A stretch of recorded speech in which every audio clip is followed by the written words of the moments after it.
আজ বিশ্ব শিক্ষক দিবস। বিশ্ব শিক্ষক দিবসে আমরা একত্রিত হয়েছি, আমাদের বিভিন্ন চাওয়া পাওয়া উপস্থাপন করছি।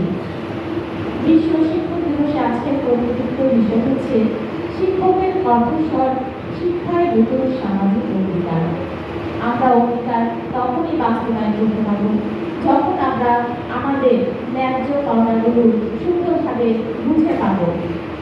আমাদের মনে রয়েছে, আমি আশা করছি আমাদের আজকের বক্তৃতার মাধ্যমে আমাদের উপজেলা থেকে এই আশা আকাঙ্ক্ষাগুলো উপর লেভেলেও পৌঁছাবে। আজকে আপনাদের যে সরকারি এসেছে সেই সরকারই কিন্তু আপনাদেরকে ব্যবহার করেছে। আজকে খুবই ভালো লাগছে যে আজকে দেখেন এই মিলনায়তনটা একবার কোনো সিট ফাঁকা নেই।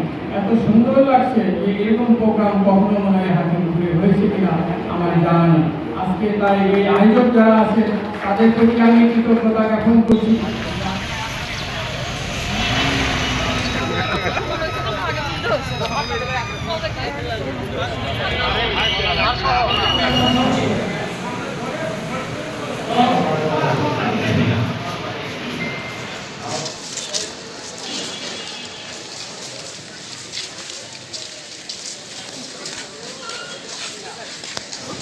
আসলে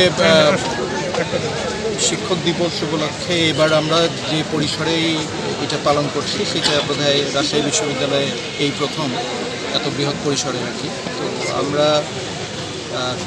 যেই প্রেক্ষাপটে আজকে দাঁড়িয়ে আছি সেটা যদি বিবেচনা করি তাহলে শিক্ষক দিবসের তাৎপর্যটা অনেকটা বেড়ে যায়, কারণ একটা পরিবর্তনের ভিতর দিয়ে আমরা যাচ্ছি। আর আমরা সবাই জানি যে শিক্ষকতার পেশাটা একটা জাতীয় জীবনে আর যে কোনো পেশার তুলনায় কিছুটা আলাদা। জাতি গঠন এবং ভবিষ্যৎ নাগরিকদের সুনাগরিক হিসাবে গড়ে তোলার জন্য যারা সবচেয়ে বড় ভূমিকা পালন করেন সেটা হচ্ছে শিক্ষক সমাজ।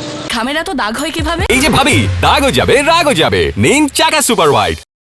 এবং আজকের বাংলাদেশ, আমরা বলি নতুন বাংলাদেশ, এই নতুন বাংলাদেশকে সুন্দর করে সাজাতে গেলে এবং সামনের দিকে আমাদের ভবিষ্যৎ বিনির্মাণের জন্য এই শিক্ষক সমাজকে অগ্রণী ভূমিকা পালন করতে হবে।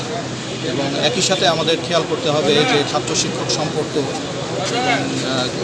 জ্ঞান দান এবং জ্ঞান সৃষ্টির যে কার্যক্রমগুলো আছে সেখানে শিক্ষকদের আরও বেশি বেশি করে ইনভলভ হতে হবে। এবং একই সাথে আমরা এটাও মনে করি যে এই পেশাটিকে তার যথাযথ মর্যাদার আসনে প্রতিষ্ঠিত করতে গেলে আমাদের অনেক কিছু করার আছে। আজকে আমরা সেগুলো নিয়ে আলাপ আলোচনা করব।